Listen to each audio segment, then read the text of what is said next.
monthly Atlantic State truck driver type right away.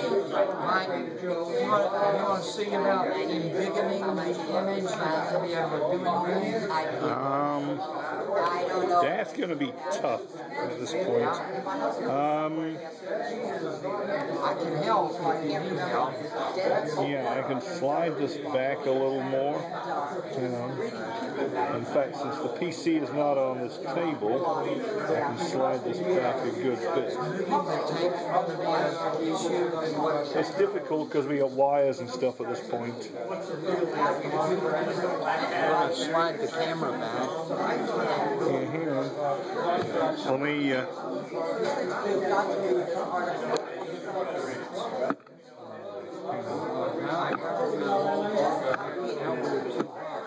I can fix that. Too high, I can fix. Get these out from under here. Don't worry about them after. Yes, let me make a couple of adjustments. Okay, so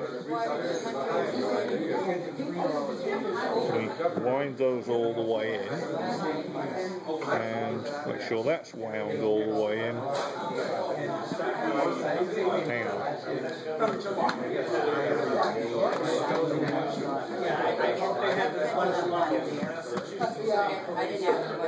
It'll come down. I gotta twist it a little. And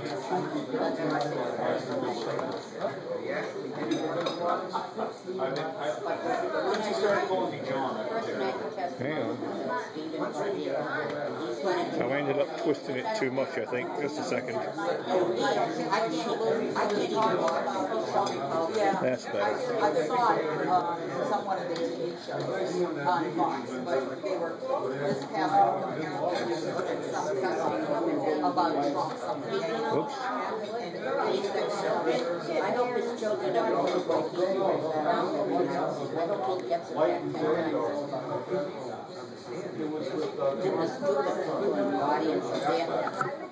Taking that out the way.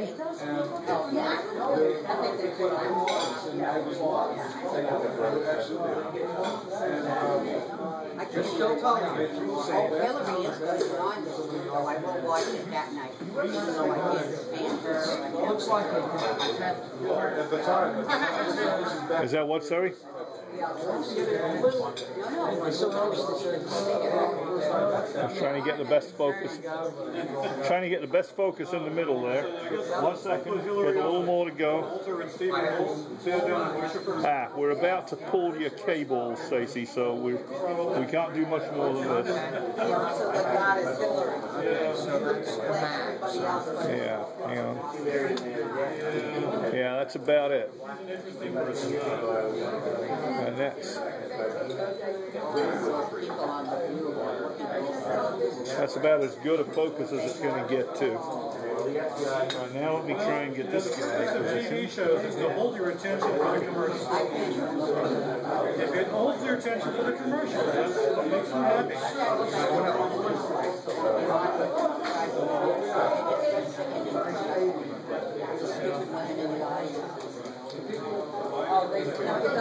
This guy on.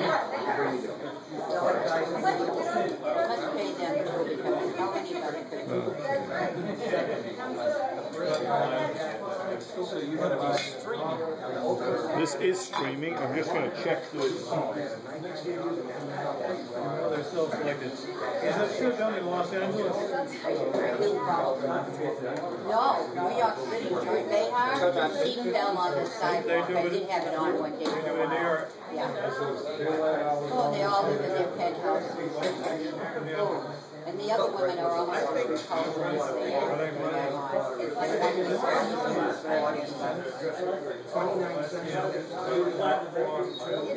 have no idea. They have no idea.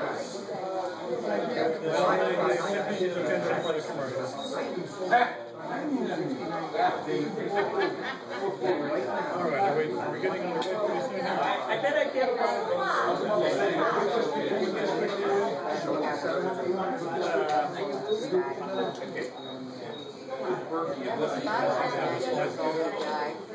Tells all about his father and everything. Okay, we're going to start in a few minutes, so if you want to get another drink or grab some more food, the food will remain out. There you go. Please do that. It's actually going in just a moment. It's actually going. Yeah.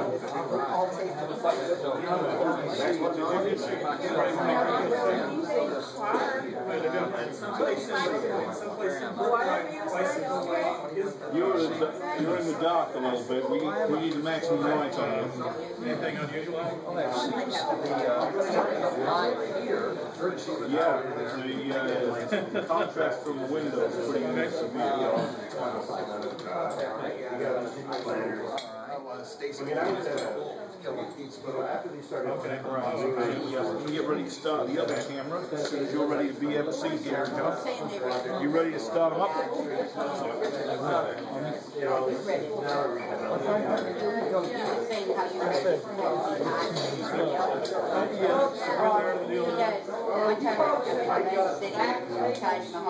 And I'm out on the boardwalk.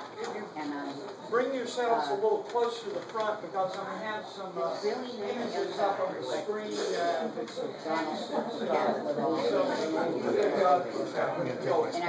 Grab your chair. Sit up here.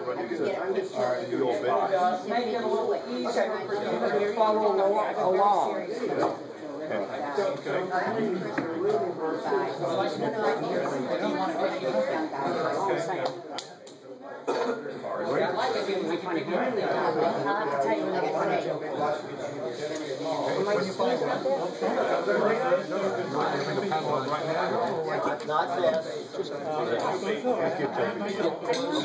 Let me grab that tape.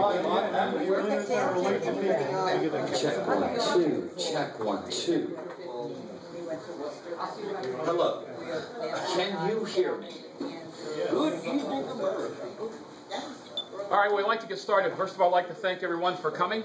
Hang on. Please. Oh, all right. You're the guy who told me. you weren't listening.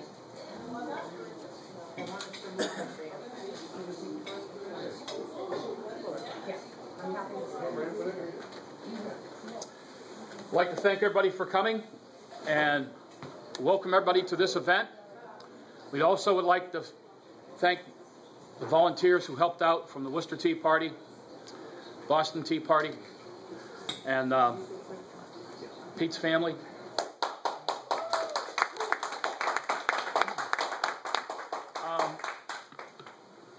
I really don't think that there's much you can say because if anybody has followed him, you're going to know who he is. So I would say, meet Stacy McCain.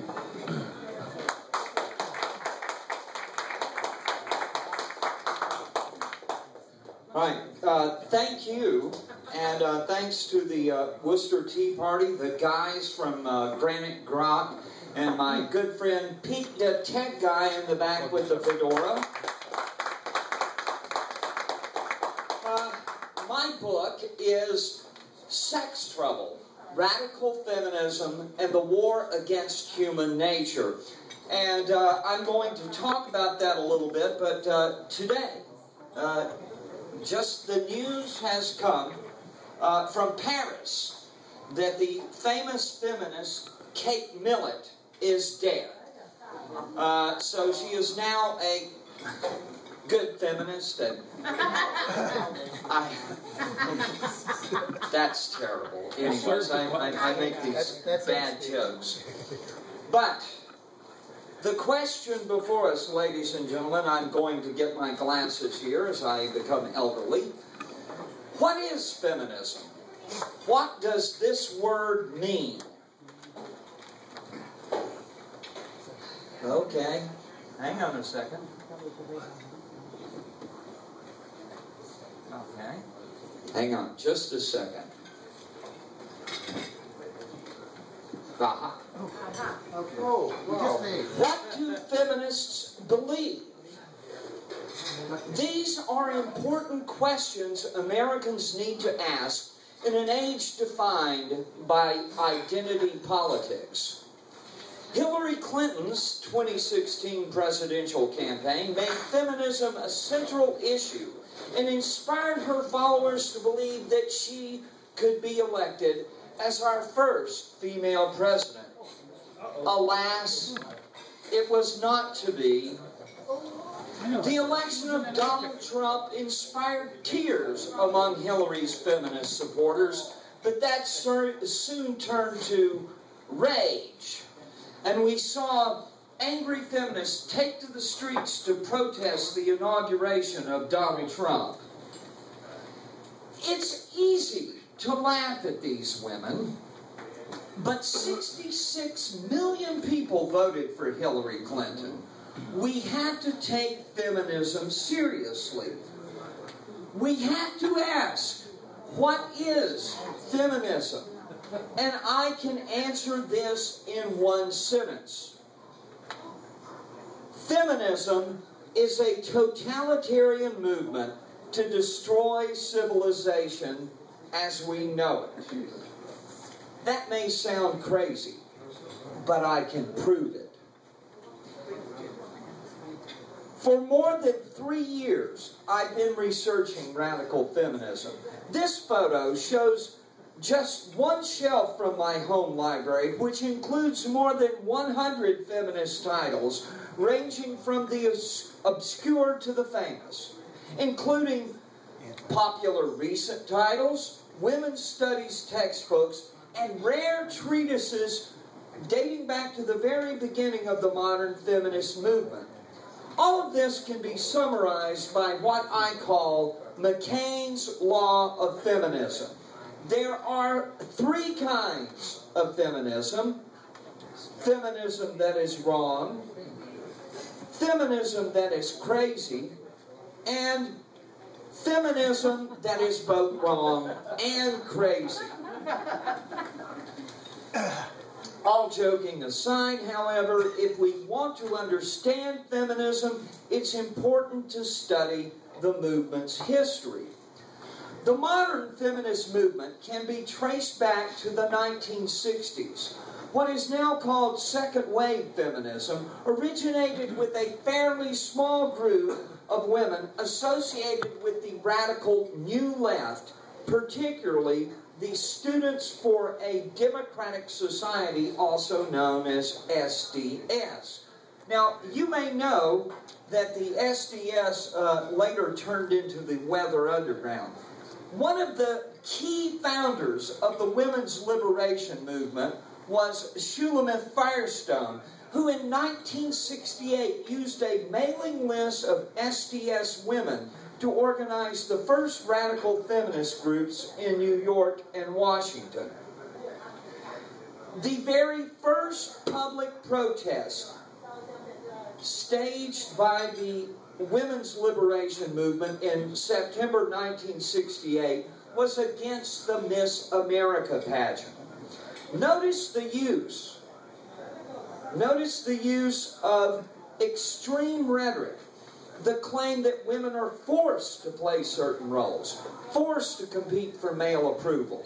Women are enslaved, psychologically conditioned, and oppressed in low status roles. All of this forceful slavery and oppression, feminists claim, was symbolized by a simple beauty pageant. Somehow it is wrong for men to admire women's beauty, and also wrong for women to enjoy male admiration.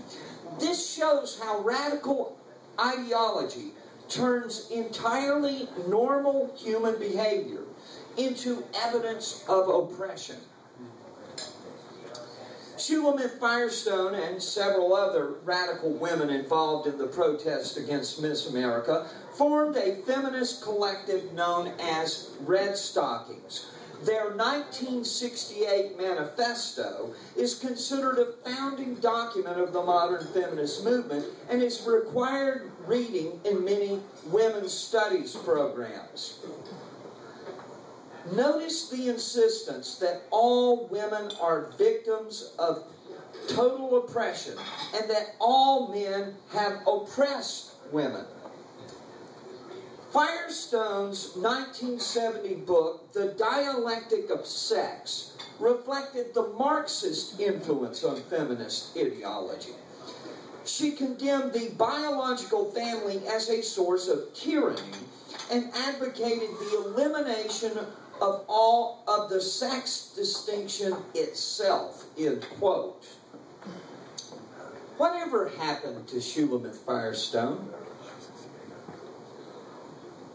She was eventually diagnosed with paranoid schizophrenia. For decades, she lived on public assistance. She died alone at age 67 in a tiny apartment in August 2012. By the time they found her body, she had been dead for a week. Another early radical women's liberation group, led by Ty Grace Atkinson, called themselves simply the Feminists. In their manifesto, they described men as enemies and oppressors of women and vowed to destroy sex roles, which they claimed are the product of a political class separation. Again, this shows the influence of Marxism on feminist ideology.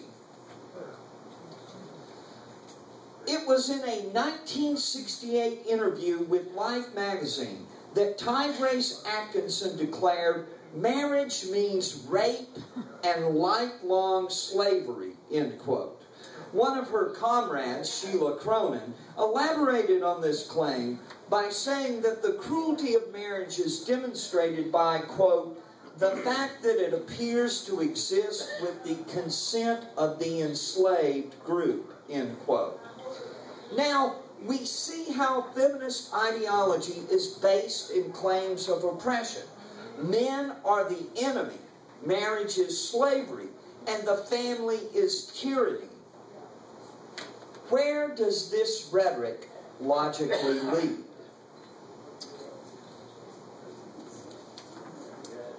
By 1970, a group of lesbians calling themselves the Lavender Menace took over a national feminist conference in New York and issued a manifesto denouncing heterosexuality as an institution of male supremacy.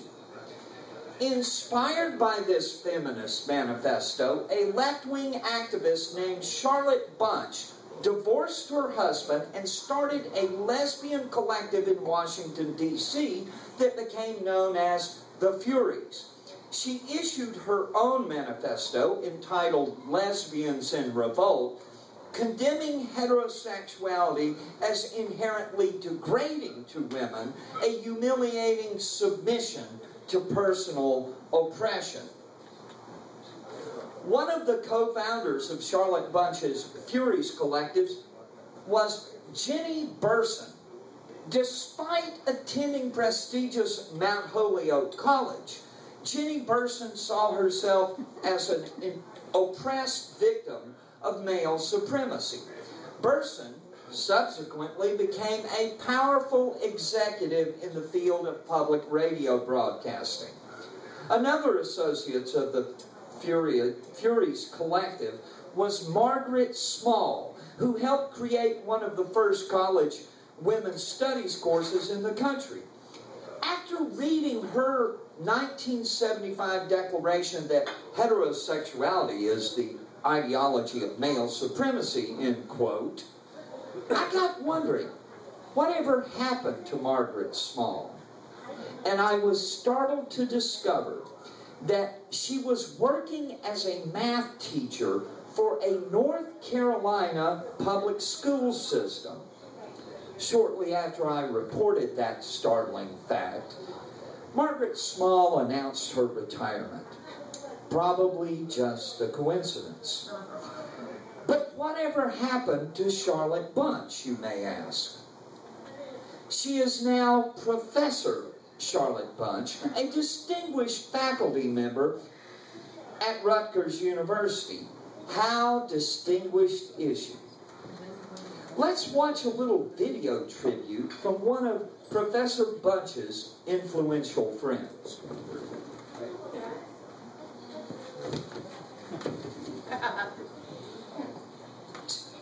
And they are part of a powerful new current of grassroots activism. Someone who has been leading the charge and making this case for a long time is Charlotte Bunch.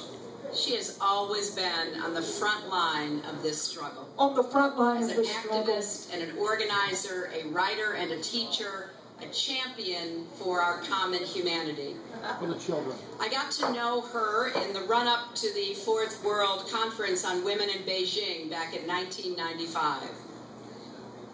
I saw her as an extraordinary leader and advocate, immersed in the workings of international law and understanding the almost incomprehensible UN process. Because she knew that to weave the rights and concerns of women into the fabric of the international community, the world needed to come together. The historic outcomes of Beijing would not have been possible without her tireless work and her brilliant vision.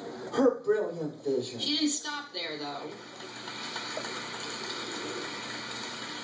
She founded the Center for Women's Global Leadership at Rutgers, which provided an intellectual and organizing foundation for work around the world, especially in the fight against sexual and gender-based violence. She also led the gender equality architecture reform effort that laid the groundwork for the creation of UN Women, a major step forward in the international system.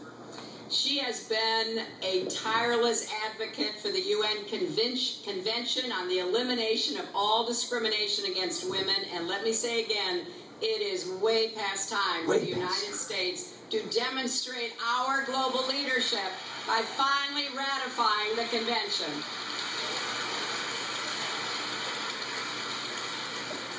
A year after Beijing, I was very proud to stand and see my husband honor Charlotte as a leader with the Eleanor Roosevelt Award for Human Rights in 1996. And when I became Secretary of State, she was one of a small group of women leaders I brought together to help steer a new course for American diplomacy and to ensure that the needs and concerns of women and girls were integrated into all aspects of our foreign policy.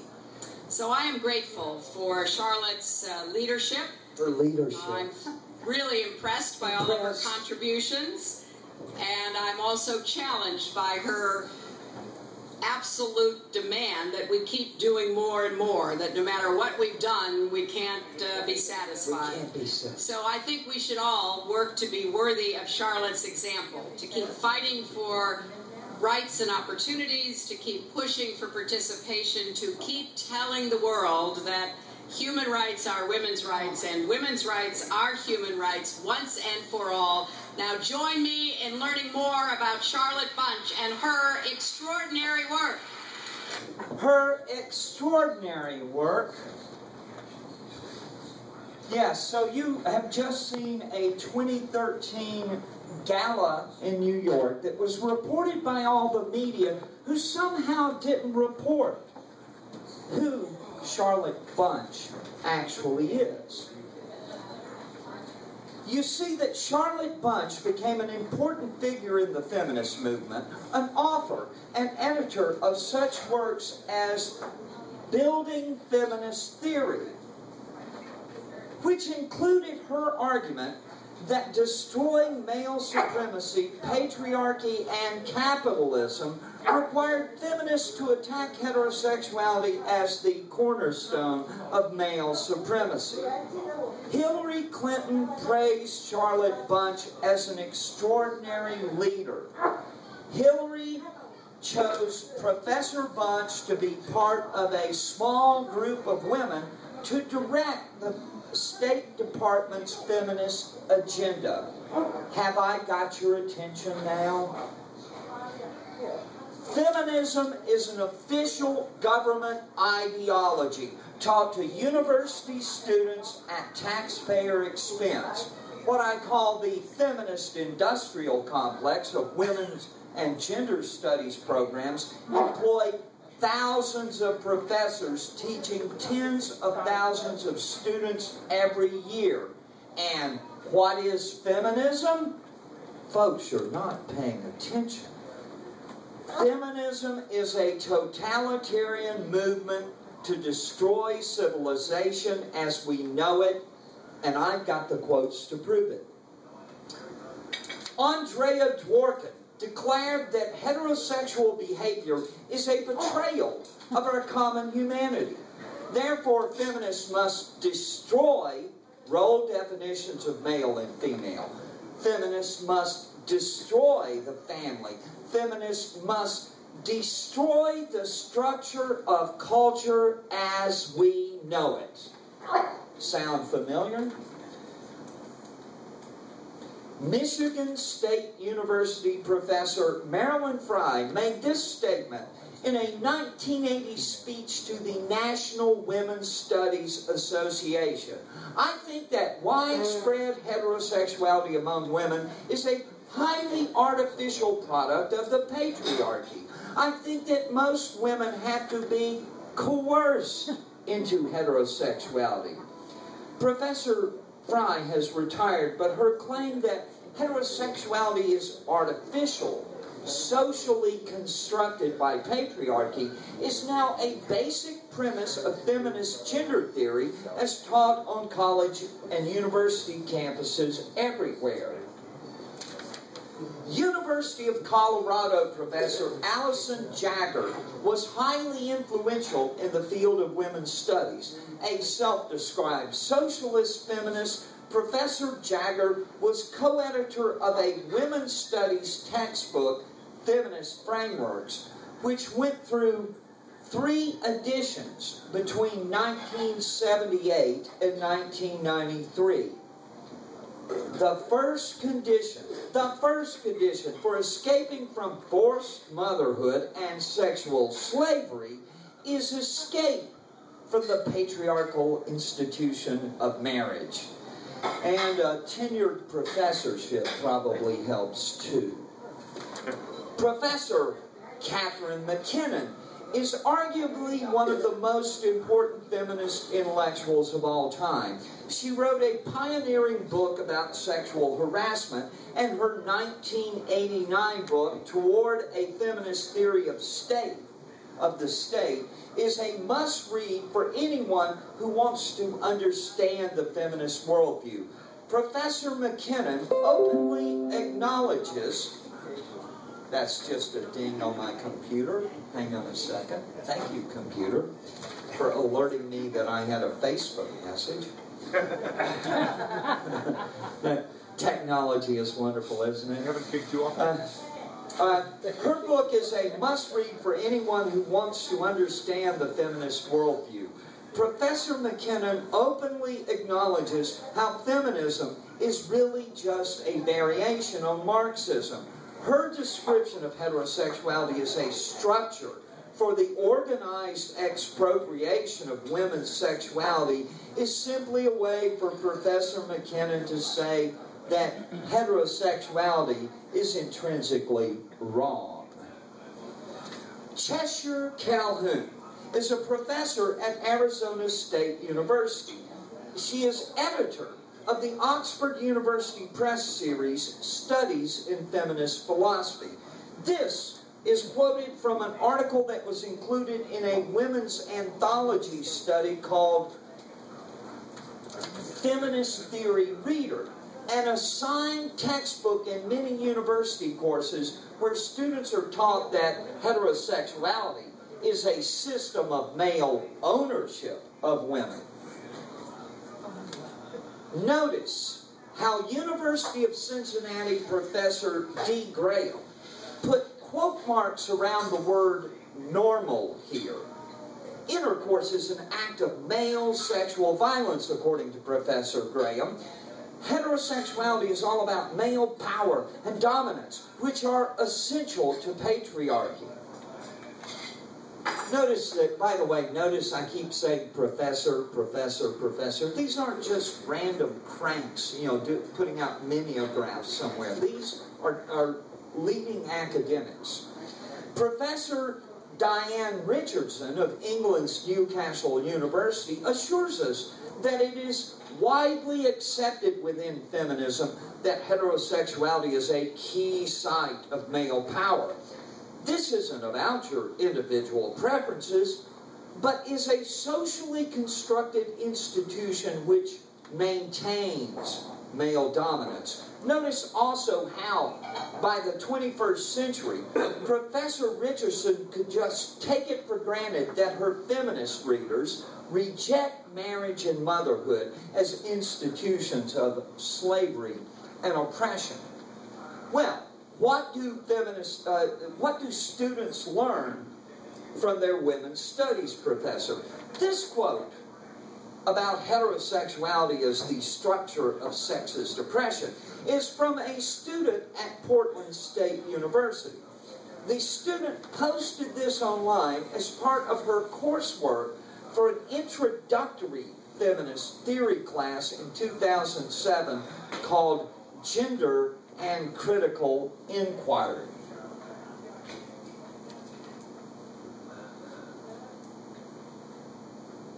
You see how ideas that strike most people as extreme are now considered mainstream in academic feminism.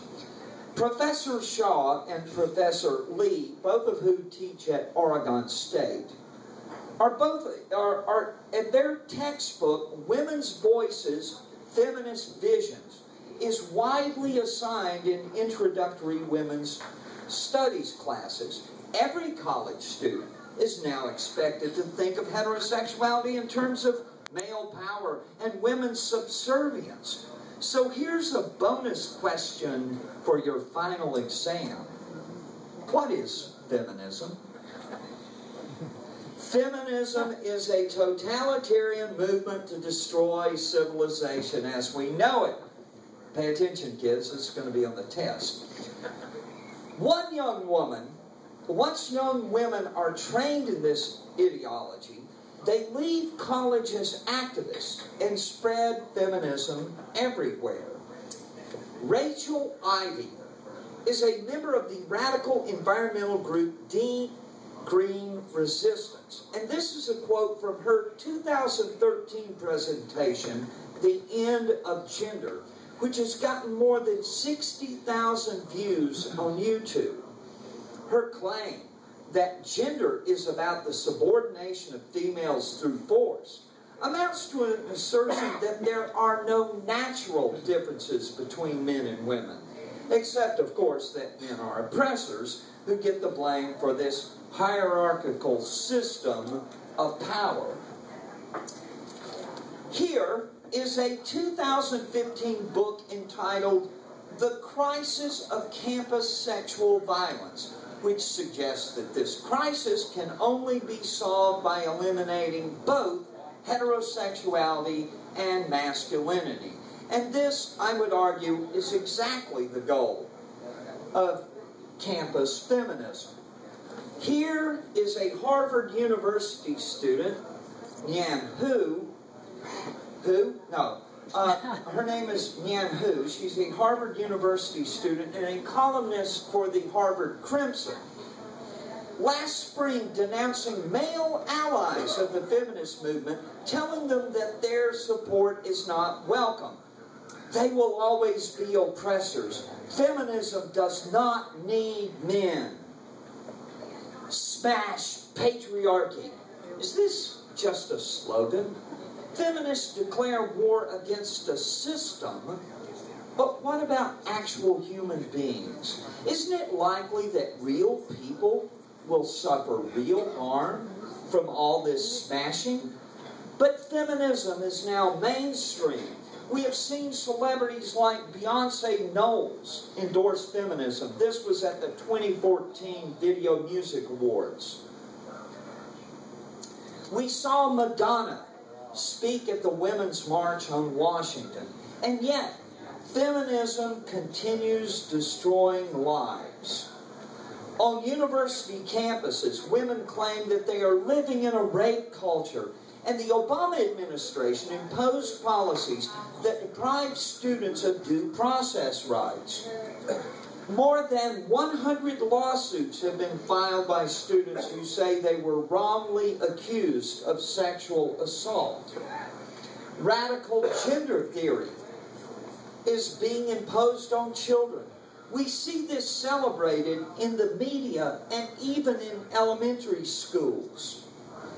People are afraid to speak out against this. When a California kindergarten teacher taught a lesson about transgenderism for 5-year-olds, parents were angry, but they didn't want to show their faces on TV because they feared reprisal. Free speech rights are under attack. Teen Vogue magazine publishes an article promoting anal sex, and a mother is banned from YouTube for objecting to this. Another woman, Jennifer Morse, who I read frequently, Jennifer Morse was labeled a hate group by the Southern Poverty Law Center because she quoted the Vatican's policy about homosexuality. Disagreement is now being redefined as hate. Feminists want to silence their opposition. But who is really the hate group here? Tens of millions of innocent lives have been destroyed by the abortion industry since the 1973 Roe v. Wade decision. Feminists applaud this destruction. Feminism has become a death cult, and they want to impose this cult ideology on everyone. Well, what is feminism? Feminism is a totalitarian movement to destroy civilization as we know it, and it's time for people to wake up before it's too late. Thank you very much.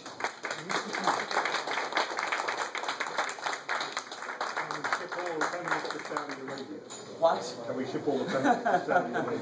Well, I don't know if we could. Actually, what I would like to do is a little out of the order here just for a second.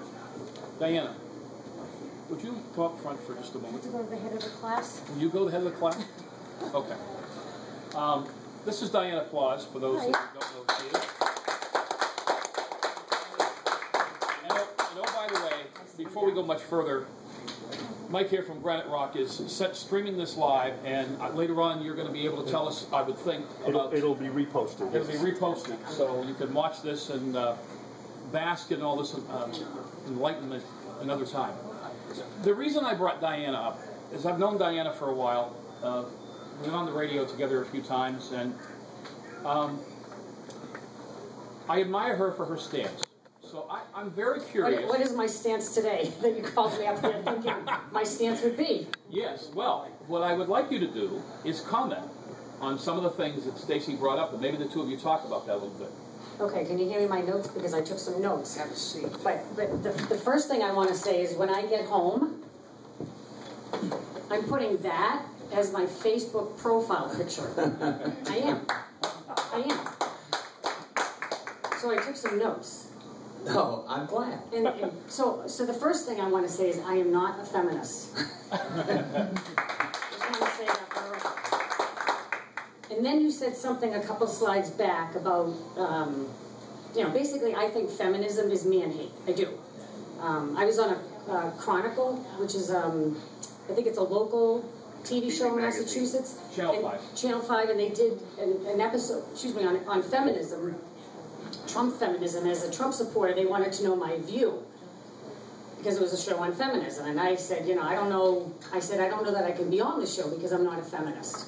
But anyway, so you said something that I had a vision of a woolly mammoth. No, I did. And what I was thinking is, would these women be able to slay their own food? Seriously. I mean, there's a biological difference between men and women. Yes. Yes, and I like it that way. But you can't work at Google if you say that, by the way. They fired James Damore for saying that. And you can't work at Harvard. They got rid of Larry Summers as president of the university at Harvard in 2005 after he said that there are innate differences between men and women. Well, you just can't say Actually, that. you said I asked a group of academics if they entertained that hypothesis. He never stated it dogmatically. No, he was saying that as one possibility. You're correct. That there are differences between men and women?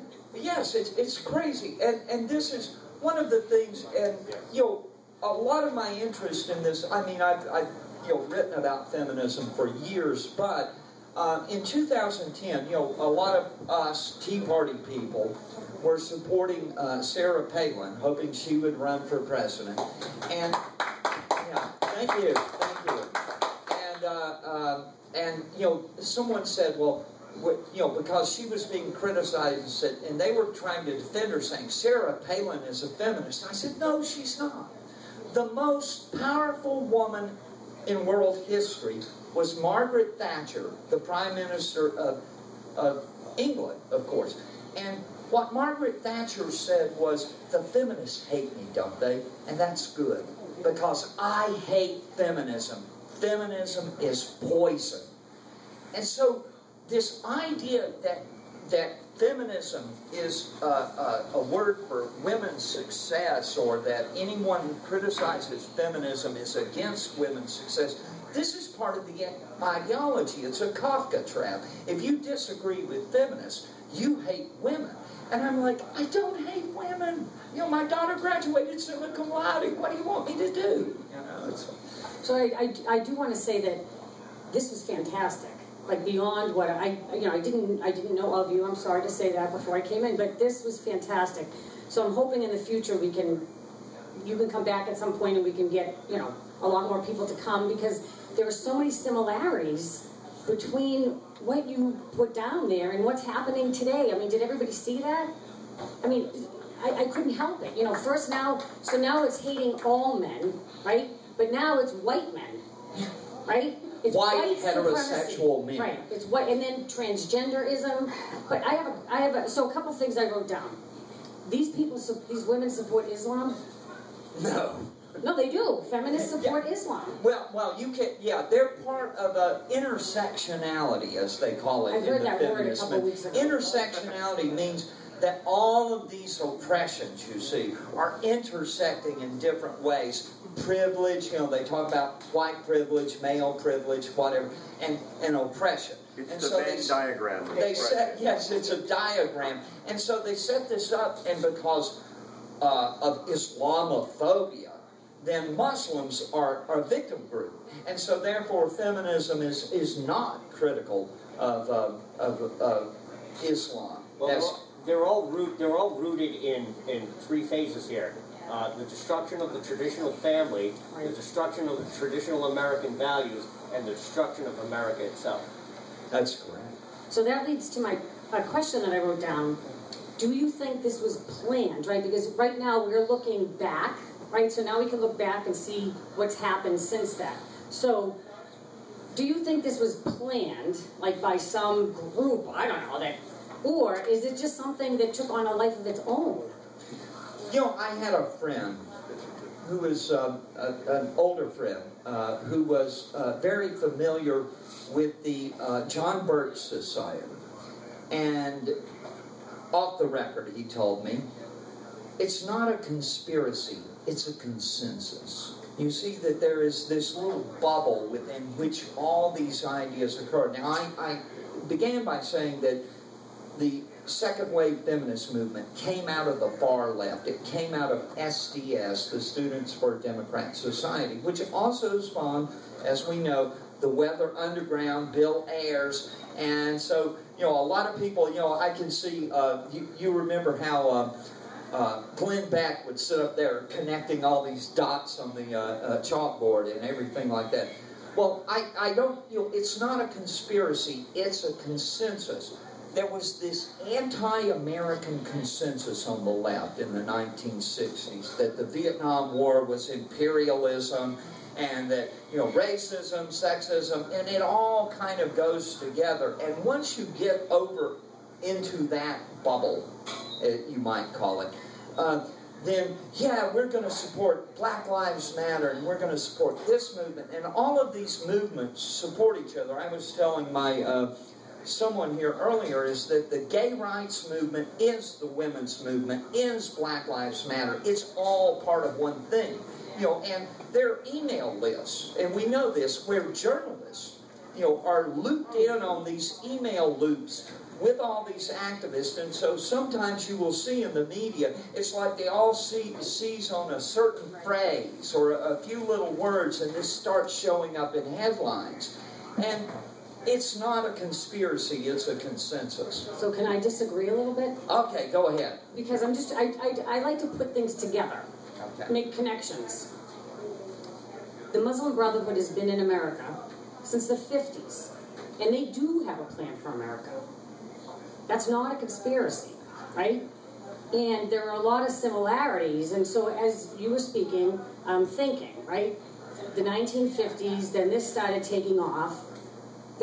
So I'm trying to draw the parallel between them, because it's not as if they could just come to America in the 50s and start doing what they're doing. They had to do it this way, because in a sense, women were really the ones in charge of the family, right? So they had to break down the women, right? So they had to get the women on their side, and then the women turned the men into these man bun, skinny jeans, front baby carrying, whatever, like, Yeah. Do you know what I mean? Like, it just, to me, it just seems like there's so many connections. Like, one of the things that, let me just insert something here. One of the things about the breakdown of the family, and when they're talking about gender roles or sex roles, one of the things that happens there is the loss of economic efficiency in terms of the division of labor and specialization. When we kind of, TV nowadays, shows will mock the idea of the 1950s housewife, run around worrying about were her floors shiny enough, did she get out the ring around the collar and stuff like that. Any of you who were actually alive back then and know what life was really like, my mother worked as a bookkeeper. She had attended college. She, had real skills. My grandmother worked in a textile mill. My aunt, all my aunts, the idea that women didn't work until feminism came along is just crazy, okay? But one of the things that has happened is that we have lost, you're talking about men with, the man bun, skinny jeans, carrying the baby, pushing, Mr. Mom. Okay, look, one of the reasons I don't travel as much as I did during the campaigns before is that I stay home and watch my grandchildren. Okay, I have to babysit my grandchildren so that my daughter-in-law can attend nursing school. And, the economy has a lot to do with, why people have to work so much. But you lose economic efficiency when you begin breaking down the family.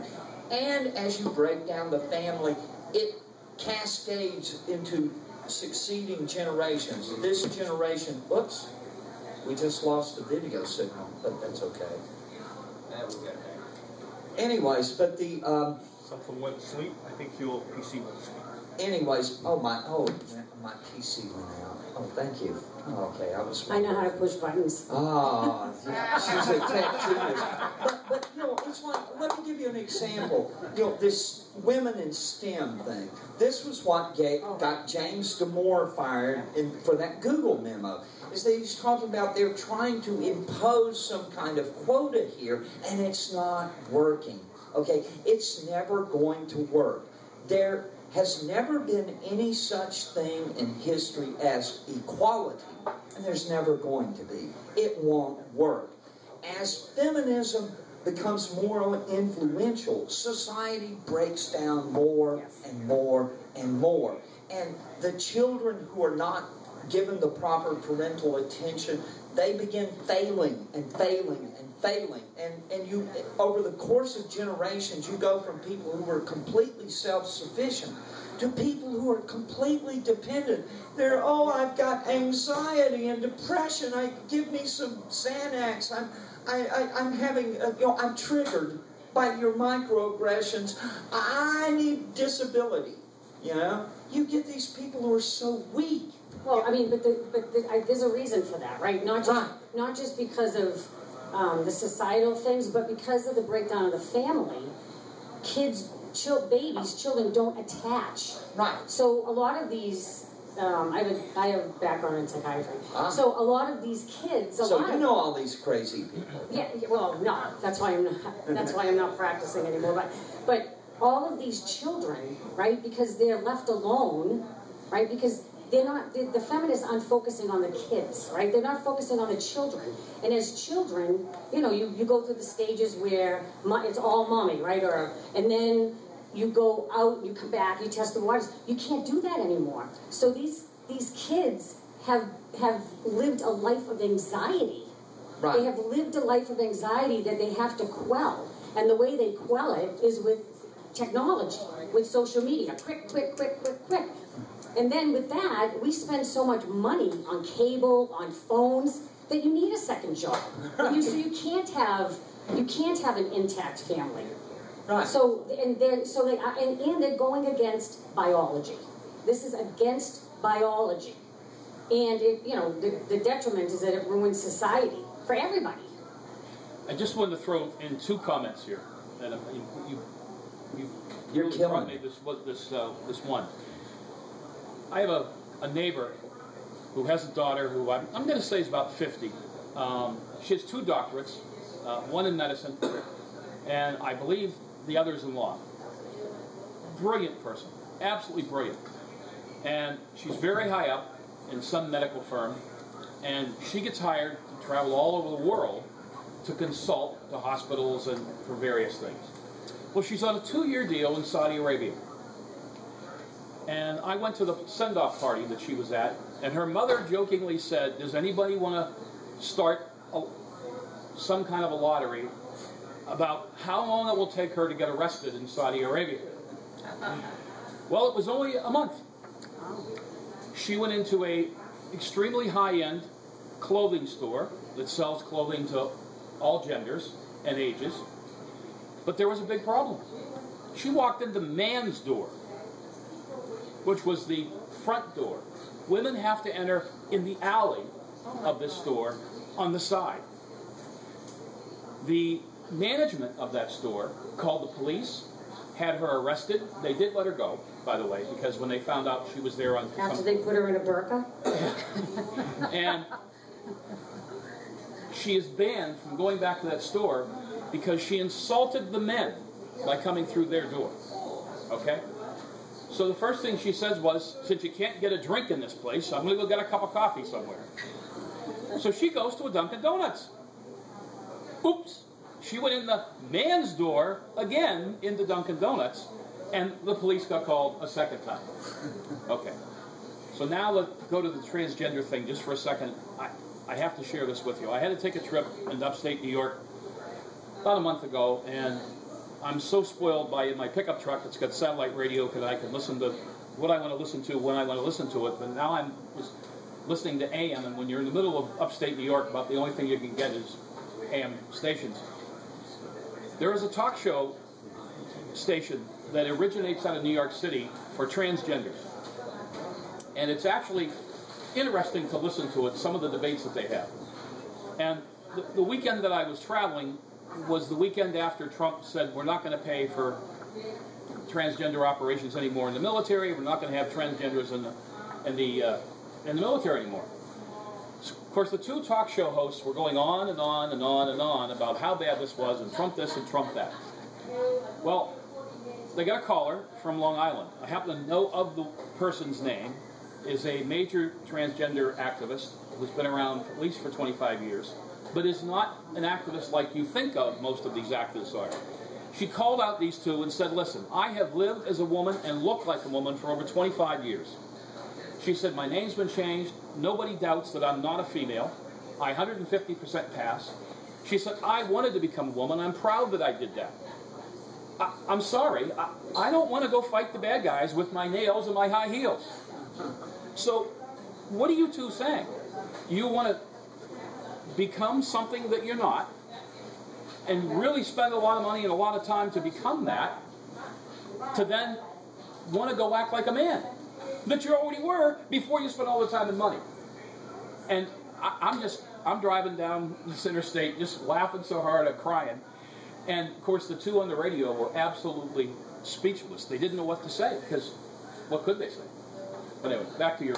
Yeah, well, you know, the thing is that there is a huge schism right now, and has been for a few years in the feminist movement. Over, you know, radical feminists don't like this transgender thing. Okay, they you know, and some of the sites that I quote most often are radical feminists who are saying that this is bad for women two ways. Okay, you have teenage girls basically destroying their bodies so that they can become a simulacrum of a male. Why? You know, what does that say about women's equality? And then you have men who are heterosexual getting sex change operations, declaring themselves lesbians, and then getting upset that lesbians don't want to date them. You know, one of the things is that as I've been doing this for 3 years, I occasionally check in with my friend Cynthia Yockey, who is, her website is A Conservative Lesbian. And one of the things that I do is check in with her is that make sure I'm not lesbian bashing too much here. The problem is that she doesn't like this ideology, this rigid thought control thing, any more than anyone else does, because she got suspended from Twitter just the other day because she was criticizing bisexuals. Okay? You know, there's kind of a tension between the lesbians and the bisexuals. And so this coalition of LGBTQ whatever, you know, this alphabet soup coalition, it's fractured in its own right. You know, there is, you know, and what I'm about is freedom. Okay, I've been a journalist since 1986. I believe in the First Amendment. I make my living because of the First Amendment. And this threat to free speech and the lack of debate on campus, it's, you know, this is why I say feminism. I was going to say it's mental disorder. It's a totalitarian movement to destroy civilization. That's the first thing that came to my head. But you know what? I have to ask, what about the children? Right? Because nobody thinks of the children, because you're not even developed, fully developed, until, you know, your brain, until what, your early 20s. What about children? Because if they don't have any structure at home, because parents are working and then they're getting all of this stuff at school, they have to latch onto somewhere where they feel like they belong. Right. So in some, I mean, seriously, we have to have empathy. We don't have to agree with it. Thank you, Facebook. Another thing. We don't have to agree with it, but I think that we have to have empathy, right, because we have to understand what's going on. These are brainwashed souls. Yeah, it's, you know, one of the things that I say is that you can't change human nature. However, you can change human character. Human character is shaped by our experiences as youth. I think back to, you know, my experiences of you know, playing football and things like being in Boy Scouts, you know, some of the activities we did, you know, that helped us build our identity and determine who we are. And one of the things you're talking about, the social media influence, okay, these kids get into their, you know, laptop, tablet, phone, or whatever, and it's like in their another world. And I've noticed adults are, you know, my friend Pete says that I'm glued to my phone now, you know. Well, you know, I mean, but it is biology, because it's that dopamine, right? Right. So we had a question. We were talking earlier. The ladies and I were talking about the opioid addiction, and so now I'm thinking, okay, because it is triggering that pathway, right? So it is, because it's self-soothing. So the dopamine gets released, and so it's very easy to have an addiction because. Right? I mean, it is. One of the things, and here's something else where the radical feminists and I agree, is that the scourge of internet pornography, that is a huge source of these problems that young people are having, unable to form relationships or maintain relationships. you know, what woke me up to this, and what really made me aware of this, I don't know if you remember Belle Knox. Does that name ring a bell? In 2013, a Duke University freshman was outed as a porn performer who was working under the name of Belle Knox. Well, it turns out she was the daughter of an army surgeon. Okay, she had gone to Catholic school and stuff like that. She gave interviews in which she said she had started watching pornography when she was 11 or 12 years old. Girls watching porn at age 12. That's abusive. That's scary. It's abusive. I mean, that's frightening. Yes, it is abusive, but there's nothing to stop them. I mean, you're always 2 clicks away on Google from as much of that as you want, and it is, and people are getting hooked, and it's warping their minds, and this is one of the things that's contributing to this attitude of rape culture hysteria on university campuses, is that the agreement about what it is that is supposed to happen has been completely warped because they're watching all this sick stuff all the time, and the old fan, can I hold your hand? Those days are over. What? I think those days are over. Yeah. The romance is gone, man. There's not even a lick of romance in it, and there's no standard procedure. You see, everything's on the menu. You see so-called kink, or BDSM as it's called, bondage. Discipline, sadomasochism, yes, BDSM. But you see all this weird, kinky stuff that these kids keep pushing the envelope, right? Because it's like if somebody were born with a ton of money, right? So much money, nothing satisfies them anymore. Right. It's terrible. I just want to add. So I play sports, and I play with a lot. What's the name? I'm just waiting. Nickname's Coach. You weren't varsity softball. No, I didn't really play. No, I actually play flag football. Oh, okay. Co-ed. And I played with kids, they're young, some 20s. I remember, just 5 years ago, we had a kid in our team, kid 17. And I hear this stuff. And I'm like, am I getting old? But they change whether or not they're gay, straight, bi. I mean, the way they talk about sex is as if you're just going to have a drink of water. And I would never call myself a prude, but it mystifies me, because I think, like, how are these people ever going to have long-standing relationships if they can just change from what I can't understand it. Yeah, I think that this is part of, I think the internet is a big part of this. It's the idea that everything is like a consumer shopping. You're going to order everything from Amazon, and that people are just, when they talk about objectification, that people, that whoever you want that's attractive, you can do this, and it's amoral hedonism. Okay? Now, people who knew me when I was a long-haired rock and roll guy in college would never have believed that I would grow up to be a family values guy. Married, father of 6 children, now 2 grandchildren, expecting two more grandchildren by Christmas. But you see, here's the thing. I remember the people who didn't make it out from the 70s. I grew up in the 70s. It was a wild time. And I barely got out by the skin of my teeth. I lost friends, back in the day. People who just went, they were gone, dead, And so I feel like I have a responsibility to bear witness. Don't go down that road. Okay, I know what's down that road. I've seen it. I barely made it back to the main road myself. And what I went through back in the day, and it's probably not a fraction of this stuff that you're talking about now, but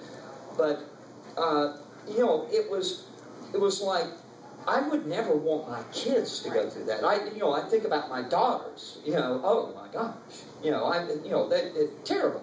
My sons, got 2 24-year-old sons, both of them married. Now, that's actually rare. The median age for marriage marriage for young men now is like 29. And so, you know, but yes, it's become this attitude that anything for a thrill and this complete amorality about it. That, well, yeah, I'm hooked up with so-and-so, and then I hooked with so-and-so, and then I hooked up with so. That doesn't make and then a bad person. They all did it together. Like, and I have a boyfriend. I never talk to him again. If he's not my parent, it's like I'm done. Yeah, where I come, talk to each other. Yeah, where I come, it's not officially a break until somebody's tires get slashed. You know, redneck culture, stuff like that. You gotta. Yeah, I mean, you know, my ex-girlfriend. I hope they're watching this. But all apologies, and you know, please file any lawsuits or anything at this late. But yes, this very casual, I can still be friends. I'm like, I never wanted to be friends with my ex-girlfriends. I mean, what was that? You know? And they're fine if their friend slept with the guy or the... I can't think it's not normal. No. It's normal because you have feelings. Yeah. You should have feelings. No.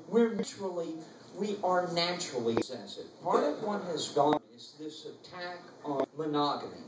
This idea, well, you shouldn't be passive. Okay, well, let me tell you something. You know, if I ever, you know, my wife, around or something, I'd just be shocked. I would destroy it. It would destroy your ego. You know, it's terrible a thought. And so you're naturally like, but you be conditioned. Okay, you study psychiatry. You know Skinner and the little pigeon boxes and stuff like that. Well, yes, you can condition people to accept things that they would not naturally accept, you know. And, you know, transgenderism, the whole, you know, the thing, and I'm going to do this, it's what I call the compulsory approved doctrine. This idea that everyone should celebrate gay pride as much as if you were Grand Marshal of the Boston Gay Pride Parade. You know, all supposed to be, yay, gay people, hey, homosexuality is great, except I don't want to do it, not that there's anything wrong with that or something like that. You're even allowed to disapprove of anything that a gay person does. Okay, they could rob bank robbery, you know, they rob bank up there, and you say, well, I understand. You know, it's incredible, the political correctness around that. I just wanted to open up to anybody else out in the audience. I think interaction between these two would be good. Does anybody have any questions, Stacy, before we... Just in a little while, we're going to take a quick break, because you might want to get a drink, go to the bathroom or something, and then we're going to cover our panel. But go ahead. I want to get back to this definition of feminism here. And the feminism described in those texts is indisputably something that's not out there. However, I want to cite some examples and see how they fit your overall. The first counterexample is a person that I mentioned before. She is, went to school in the 70s and 80s. She has some higher ed degrees. She is generally a leftist. I think she's a fairly hard-headed one for a leftist. She definitely considers herself a feminist, and that's part of her philosophy. And she would reject saying that she is anything like, she would reject she is anti-heterosexual or anti-normal family. Leave the word traditional out of it, but just typical family. She would reject it. She's against it. The next one, I would say, is somebody you have heard of. She's not a leftist. She's a moderate conservative named Christina Hoff Sommers, who's quite a lot of podcasts. She has a good one on... I know. She has a good one on the Google thing. And her motto of her podcast is The Factual Feminist. In fact, she wrote a book some years ago called Who Stole Feminism? She regards herself as a feminist, and she would reject most of what she... I think she would not dispute that what you wrote there is summarized here. She would just say that it's not real feminism, or not mainstream feminism, perhaps. It's a matter of, this is a matter, I know Christina Sommers. As a matter of fact, I was hanging out with her and Mo Yiannopoulos when the leftists, the social justice warriors, called in a fire alarm at their CPAC party. They called in a false, they hacked us, we were doxxed and everything like that. I know Christina Sommers, and I told her, I said, the question is, do we use the word feminism to describe the free market, free ideas worldview that Christina Summers represents. And you know, the idea that who stole feminism, well, the question is, whose rightful property is it? And the point is the radicals who dedicate their lives to the feminists, how can we tell them that, no, that's not feminism, this over here, this free market republic kind of idea over here, this is feminism. And so this word becomes a weapon, that we're fighting over this weapon. And I quoted Margaret Thatcher as saying that she was anti-feminist. Jean Kirkpatrick never called herself a feminist, and she was the Secretary of the United Nations. And perhaps the most influential American woman of the 20th century, Phyllis Schlafly, never called herself a feminist. And so the question is, what does that word mean? And I've tried to say that, what I've tried to say is that if you look at the organized movement that Hillary Clinton, and I showed you the video, that she represents, it's all this stuff. And it has nothing to do with, Christine Hoff Sommers destroys, for instance, the pay gap myth. She destroys the 1 in 5 myth. And all this mythology around feminism. And one of the big things that has happened, and I think one of the reasons for this confusion, is that in the 1980s, the editor of Cosmopolitan magazine, Helen Gurley Brown, published a book called Having It All. Do you remember the book? Having It All. And this became this idea that, well, you can have your marriage, your family, and everything else, and a spectacular career. And it glamorized this as the image of feminism, the successful woman with the business career, blah, blah, blah, blah, blah. It's a sort of yuppie thing, right? And so that career success became synonymous with feminism. But there was a problem with this, and namely that the feminists that I've quoted here, the ones who teach in gender studies programs, right? They never bought into that, okay? And the other problem is that Helen Gurley Brown married a divorced millionaire movie producer. So she never had to work a day in her life after that. And she had this magazine editor's job. She never had children herself. Okay, this is one of the things when you talk about the culture wars. 20 years ago I said, it's not between left and right, it's not between black and white, it's not between men and women. The culture war is between parents and everybody else. If you don't have skin in the game, and I've got kids, I'm trying to raise them up hoping that they can have happy and successful lives, and it's skin in the game. And if you don't have kids trying to protect them from everything that's out there, you've got no idea how bad it is. And I think that's really, what you were talking about, the children that aren't getting the sort of socialization that you get from that intact family. I think that's a big problem. But I don't know. I hope that helped. We had a question in the back. Go ahead. Yes. Hello, my name is Jim Marley. I live in Pittsburgh now, but I'm originally from Boston. Although my great-great-grandparents lived in Franklin County out in Irving. So I straddle the state. And my father's from Ireland, or was. So that's really straddling the Atlantic. Question. Did anybody else, it has to have been someone other than other than me, who noticed this at the time of Earth Day 1970? I read my first biography of Lenin, and my first book on the history of the second revolution of Russia in 1917, to wit, the Bolshevik Revolution, when I was 9.5 to 10.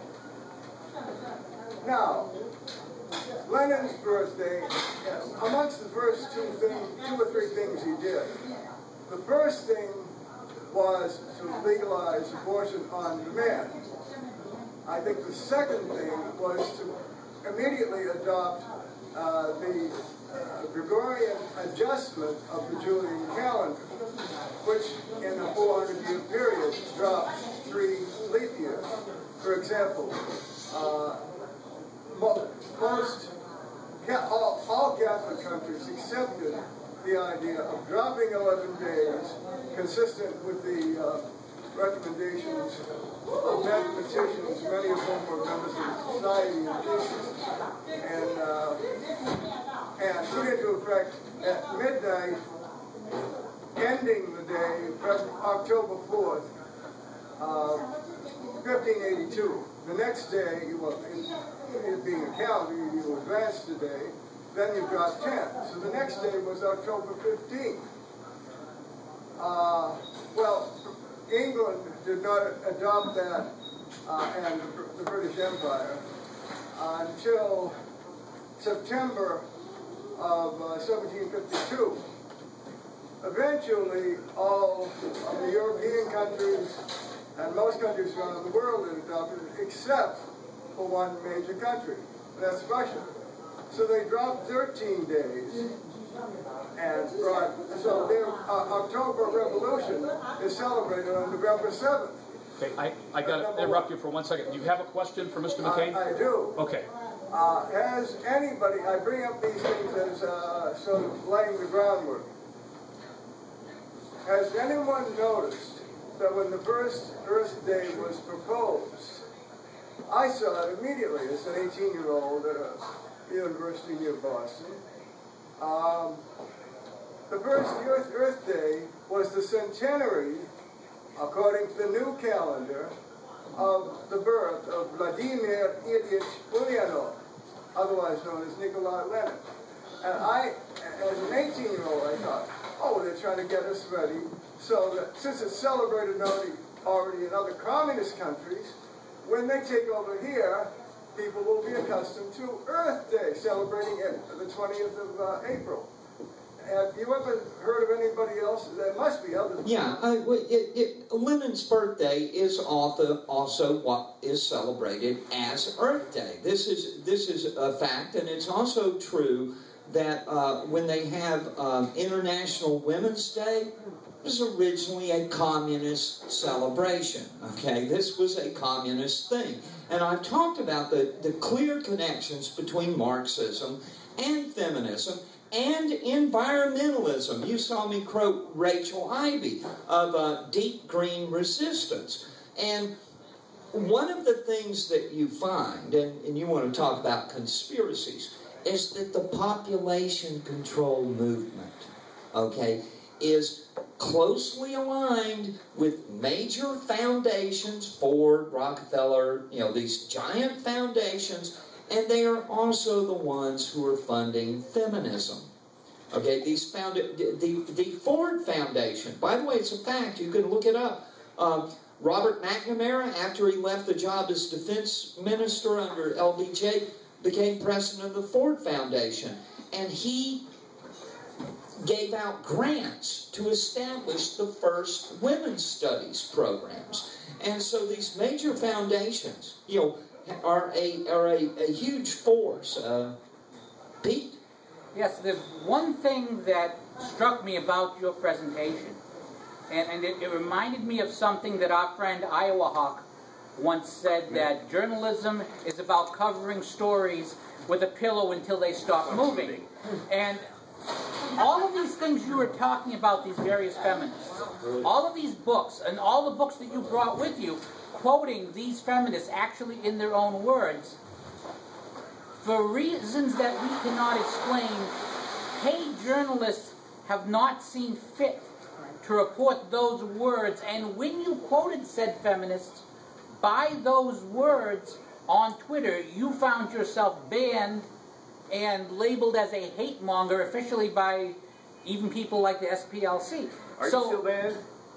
Yes. You still off Twitter? Yeah, I am officially banned. So my question is this a question of laziness of modern journalists, just not wanting to do the research, or is it a question of I don't want this information out there? Sort of like Hillary Clinton's statement about illegal illegal aliens, which for some reason did not show up until the moment where the party wants her to go away. It's not a conspiracy, it's a consensus. Like I said, our friend Glenn Reynolds calls them Democrat operatives with bylines. Is that the bias within the media establishment became so clear. The CNN was the Clinton News Network. It was 24/7. Whatever stories promoted Clinton's agenda, that's what they were reporting. And yes, I showed you this video from 2013. Okay, with Hillary Clinton praising Charlotte Bunch. You tell me those journalists at CNN, New York Times, all these people, they don't know who Charlotte Bunch is? They can't do a Google search? They can't get her books? It's all over the internet if you know what to look for. But for some reason, this was never reported as anything controversial. Charlotte Bunch is a perfectly mainstream figure. And this is, they act as public relations. They do public relations for these various movements. Environmentalism, save the planet, global warming. And they're not critical. I was taught as a journalist, our job is to ask questions. Who, what, when, where, why.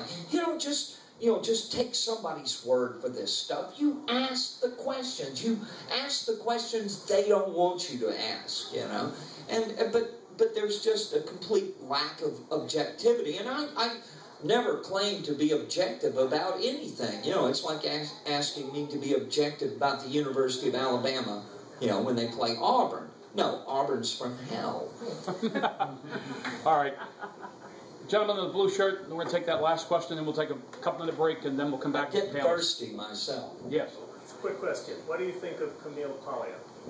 I love Camille Paglia. I used to sit across from when I worked at the Washington Times.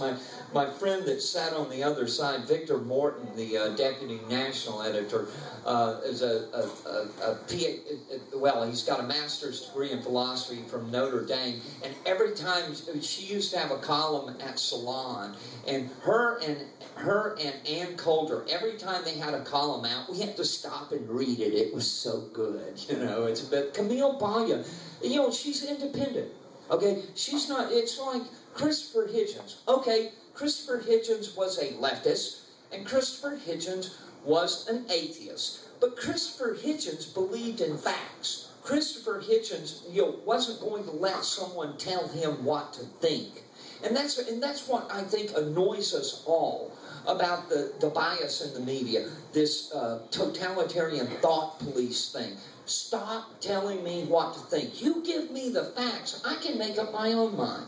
But don't tell me you told me the whole story when I can go online and find out what you've left out. It makes people angry. And I think that, as you say, if you want more Trump, this is how you get more Trump. All right, let's give Stacy a nice round of applause, everybody. If somebody needs